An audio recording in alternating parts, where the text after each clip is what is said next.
Hi guys, today I'm going to be talking about all the books that I read in February.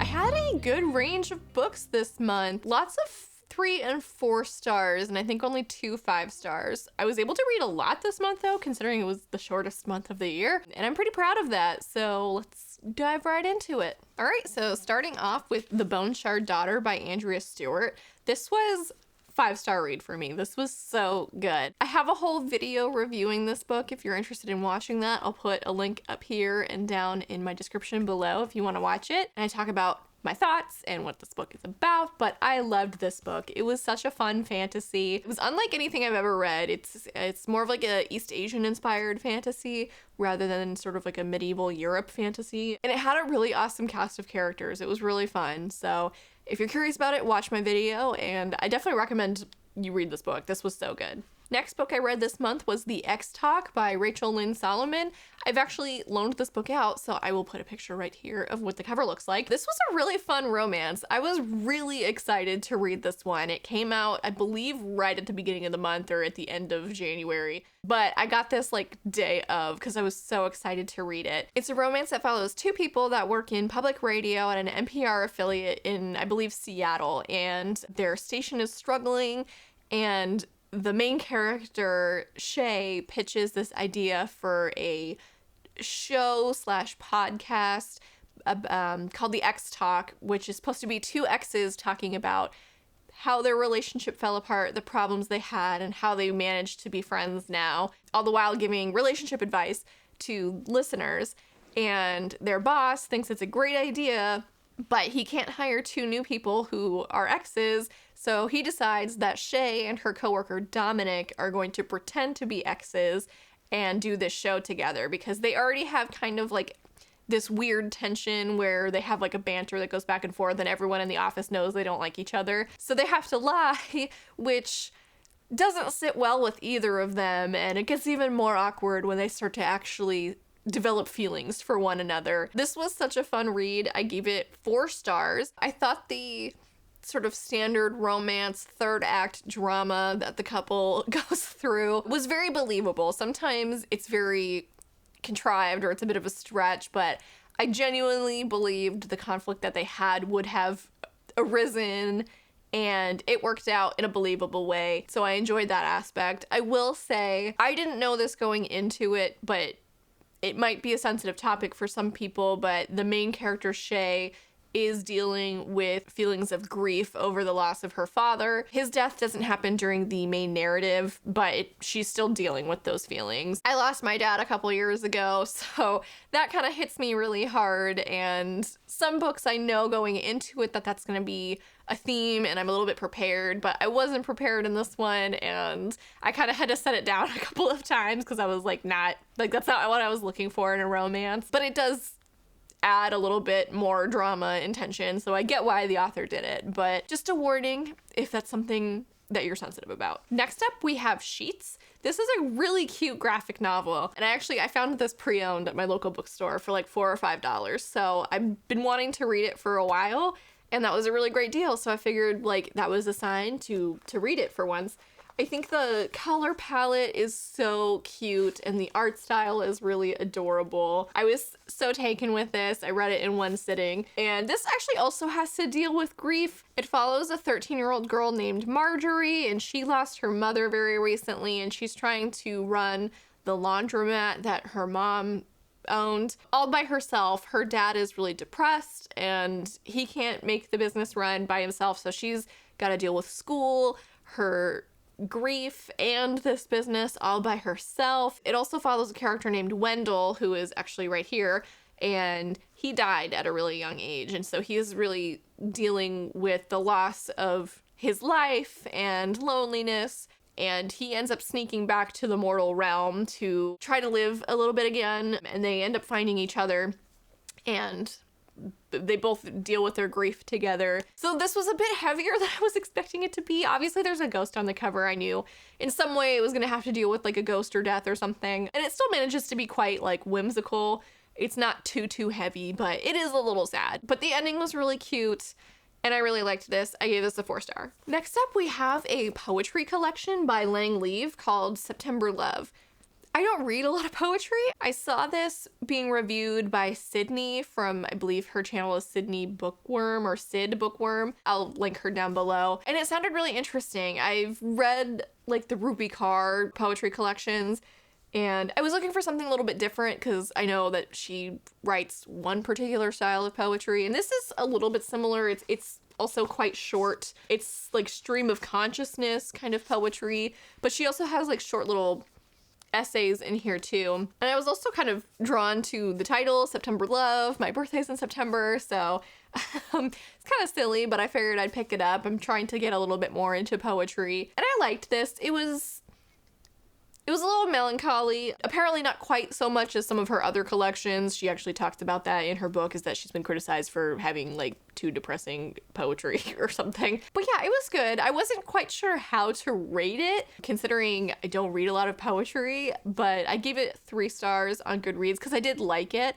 None of the poems in particular like really grabbed me or anything, but it was a nice read. It was different, and I enjoyed it. The next book I read in February was one I actually read on my Kindle. I finally caved and got an e-reader. I've been staunchly against it for so long. I obviously enjoy my physical books, but Amazon has so many Kindle deals, and I've recently also started getting into reviewing advanced reader copies from NetGalley, and that's just easier on a Kindle. So I was able to get a really good deal on one at Amazon, and I was actually able to get this next book for free because I had Amazon digital content credit or something, and this book in itself was only a couple of dollars, but it's Deal with the Elf King by Elise Kova. And this is like a fantasy romance. I'd never read anything by Elise Kova before, but I'm definitely going to read more of her stuff after this because I really enjoyed this book. It's a standalone, which you don't see a lot in fantasy. It's a lot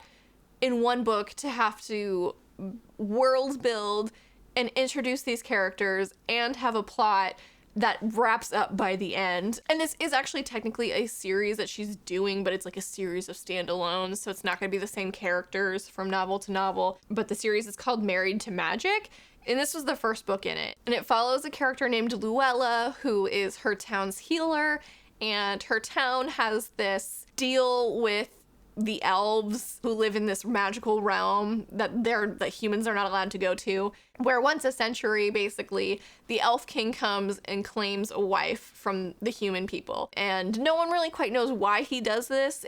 It's just they've been doing it so long, that's just what they do. But things in the beginning of this novel are a little dicey because the border between the magical realm and the human realm is starting to weaken, and the human queen has not been identified yet. Usually the woman who is going to become the wife of the Elf King knows she's going to, because she starts showing magic as a young teenager, and there's been no one in her community that has shown this. So everyone's kind of worried that like there's not gonna be a human queen and this deal is gonna fall through and that the Elf King is gonna be really mad. This was a really fun book. It's kind of like a Beauty and the Beast, but also Hades and Persephone vibe. Luella becomes the human queen, and her magic is really derived in like from nature, and she can make things grow and stuff. So she's got this magic that can create life, whereas the Elf King Eldred, his magic is derived from basically the afterlife. So he's got kind of more of like a shadowy death magic. But when they come together, their magic is a lot stronger. And it was really fun reading them sort of start off at odds with one another and not really quite understanding each other to eventually falling in love. And the whole plot that was going on was really interesting as well. So yeah, highly recommend this book. It is very romance forward, I will say that, if that's not your jam. If you're into fantasy for like the fantasy, not that this one is completely absent of that, because obviously there's elves, there's also fae, there's magic, but it's a lot less about that and a lot more about the two characters falling in love. So I thought it was a really fun read, and it was a great way to break in my Kindle. It made me excited to read on my e-reader, which was what I was hoping for.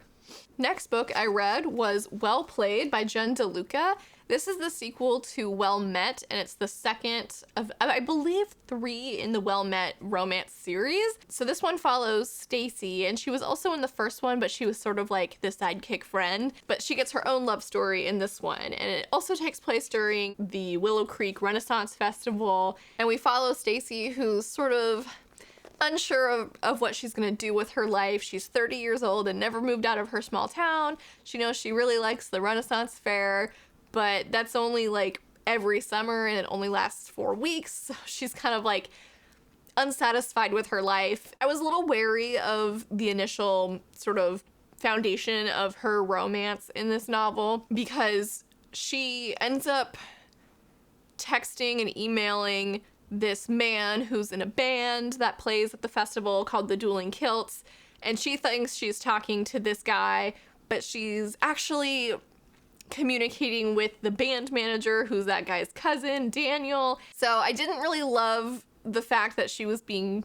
played, and the intention was good. Like Daniel wasn't trying to be mean or anything, but he ended up in a situation where he was sort of, the lie grew and he was in over his head, but he really cared for Stacy. And I think they overcame that okay.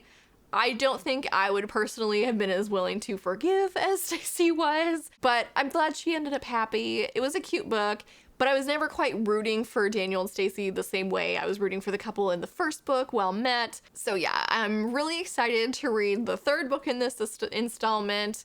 I'm really, like, I think the characters that it's gonna follow is gonna be really fun, and I'm looking forward to their romance. I still highly recommend this series. It's a lot of fun if you kind of like the nerdy Renaissance Festival thing, and it's really cute. So I did like this a lot. I gave this a 3.5 star, I believe, on Goodreads, just because, again, the sort of foundation for their relationship was a little questionable, but it turned out okay. Next up, we have Serpent Dove by Shelby Mahurin. This is also the first book in a series, and the second book just came out late last year. That one's called Blood and Honey, I believe. I wasn't sure whether or not I wanted to read this at first, but I found it for like $4 at my local bookstore, so I was like, okay, I'll give it a try. Because I'd heard sort of mixed things, especially about the sequel that just came out. Even people that I know really liked this one didn't like the sequel. So even after having read this one now, I'm sort of hesitant about whether or not I want to get into the rest of the series. But this book was fun. I give it 3 stars. The sort of setup for the whole situation is very ridiculous. You have a witch named Lou and a witch hunter named Reed, and they end up in a marriage of convenience of sort, and Lou knows he's a witch hunter, but Reed doesn't know she's a witch, and they fall in love even though he hates witches. It was fun, and a lot of the plot twists were really easy to see coming. The witches were quite fun in like a deliciously evil sort of way, but I wasn't like super invested in it, and the world building was kind of strange to me. It was very influenced by French culture. They even speak French in several parts of this book. It takes place in a place called Belterra, which looks like an island, so I don't really know much about what's going on in the world outside of like the main city that it takes place in. So that kind of left me wanting more, and maybe they delve into that in the sequel, but again, from what I've heard from the sequel, I'm not sure if I want to read it or not. But this was all right. I gave it a 3 out of 5, and yeah, it was a fun time. Next up, we have another romance called Take a Hint, Danny Brown by Talia Hibbert. This is another sequel in a romance series. The first one being Get a Life, Chloe Brown. And this one was really cute. I actually liked this one more than the first one. And the first one was really adorable. I liked Danny a little bit more as a character, and I liked the more friends to romance thing that this one had going than the enemies to romance one that the first book had. I thought Danny and Zaf were really cute, and their banter was really fun. They end up sort of fake dating because of this fire drill gone wrong in the building that Danny works at, and Zafir ends up saving her from an elevator, and that gets captured on video and goes viral on Twitter, and the attention is really good for Zaf's sports charity that he runs, and so they try to kind of keep up the fake relationship as a way to help Zaph and his charity. He has feelings for Danny, and Danny likes him, but more as a friend that she wants to be a friends with benefits situation with, but she ends up catching feelings too. And this was, again, so cute, so fun. I love Talia Hibbert's writing. There's a very like British humor thing she's got going on that's just fabulous. I love it. So highly recommend this series if you haven't read it already and you like romance. Next up, we have another graphic novel, and I still don't know if this is the Daughters of Ys or the Daughters of Wise. So this is a bit of like a Atlantis type story, but it's based off of Irish folklore, and it follows these two sisters who are the daughters of a sorceress who raised this city from the depths of the sea, basically. It becomes the capital of their father's kingdom. And their mom passes away when they're very young, and in order to keep up the greatness of this city, one daughter kind of has to engage in this really dark magic. And yeah, so this story was a lot darker than I thought it was gonna be. The illustrations are quite cute, so I wasn't expecting that, but the color palette and everything is so gorgeous and atmospheric, and I loved this graphic novel. I gave this one a 5 out of 5. Again, I thought the illustrations were so fantastic. The story itself was really cool and interesting, and again, very dark, so definitely wouldn't recommend this one for a younger audience, but it is really awesome. My next read of the month was actually my first ARC, which is an advanced reader's copy, if you don't know. I signed up for NetGalley recently, and I started getting approved to read some advanced copies of books before they come out, so I'm really excited about that. And the first one that I read was All the Murmuring Bones by A.G. Slatter. This was a very interesting story. It's like a gothic gothic fantasy, I suppose. But the first third or so kind of reads more like historical fiction, aside from the fact that there are mermaids. And I knew that going in because it's based on, or it follows this woman named Mirren, and she's the last in this long line of this family called the O'Malleys, who long ago made a deal with the sea/mermen for wealth and prosperity at sea. But in order to keep up their end of this deal, they've had to sacrifice a child every generation to the sea. But they're so inbred and stuff now to keep the line of O'Malleys pure that the last few generations have really suffered fertility problems, and Mirren is an only child, and she's the last one, and so she's sort of like the last hope of the O'Malleys sort of regaining their former glory, and her grandmother schemes to marry her off to a wealthy man, but Mirren's not interested in any of that. And so yeah, so again, there were mermaids in the beginning, and they were delightfully creepy. I did really enjoy that, but I wasn't quite sure what to expect aside from that in this story. And as it goes on, it very casually includes other sort of mythological creatures, sort of in a similar vein of like The Bear and the Nightingale by Catherine Arden. And that felt a little bit out of nowhere for me initially.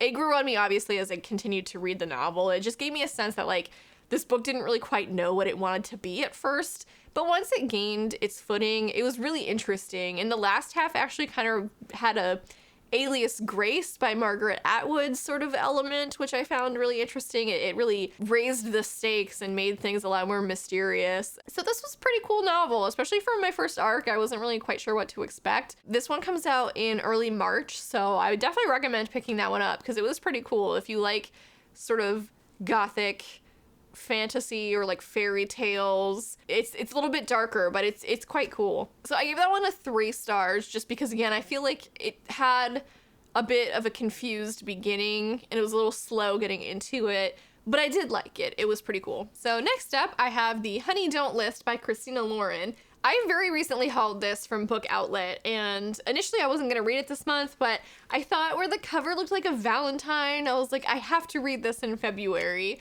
And I was really excited because it follows these 2 assistants who work for a couple that is famous in the home renovation, like HGTV sort of business. Think Chip and Joanna Gaines, but they hate each other. They're like on the verge of divorce and their marriage, and the facade of their happiness just totally crumbling from underneath them. And these 2 assistants kind of have to be the glue holding their business empire together, and neither of them are paid well enough for that. So this was interesting. It reminded me a bit of the movie Set It Up on Netflix, which also has the assistants to horrible bosses thing kind of happening. I will say this one was kind of depressing.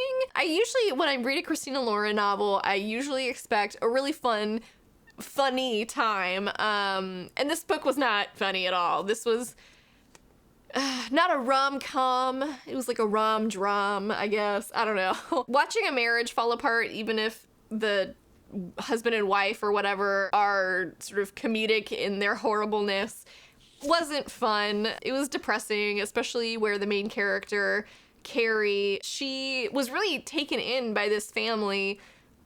It was like the only job she's ever known has been working for this couple, and they used to be really happy and cute, and they treated her like a daughter.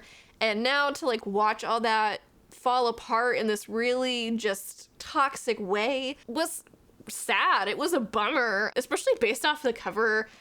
That's not what I was expecting going in. I thought it was going to be something super cute, sickeningly sweet sort of romance, and the romance in this book is cute, but it wasn't anything particularly special in my opinion. They didn't really have great banter or anything that made me root for them. They were just, it made sense that they were drawn to each other, but I don't know. It was not my favorite Christina Lauren novel, and I was actually very surprised to find that this was one of the more recent books. I believe this came out last March, so that was kind of a bummer. I did like In a Holidays by them that came out like in November or December of last year. So I do still like their more recent stuff, but this one was just not what I expected, and I gave it 2 stars just because it was kind of a downer, and that's not what I'm looking for when I read a romance. Next up is a sci-fi novella called Remote Control by Nnedi Okorafor. This is my first book by Okorafor. I know she has a series called Binti that's very popular, also science fiction, kind of like Afrofuturism thing going on that I'm really interested in reading, but this one just came out. It's a little novella. I figured it would be a great way to kind of dip my toes into her work, and this was really cool. It takes place in like a near future Ghana. It follows a 14-year-old girl called Sankofa, and she has the power to take life away. She's sort of a remote control in that she can turn things off, including life, and she can't touch any electronics without killing them. In the events at the beginning, she's learned to control this power, but it has a couple flashbacks where she discovers this power within herself, and it's a little out of control, and she ends up killing people that she cares about, and so it sort of sets her off on this journey across Ghana, and she has to walk everywhere because she can't get in a car or else it'll die. And she becomes like this walking legend, basically. Like whenever she comes upon a town, the people know her. They call her like the adopted daughter of death. She has this sort of notoriety, and she's able to like request things from people like food, water,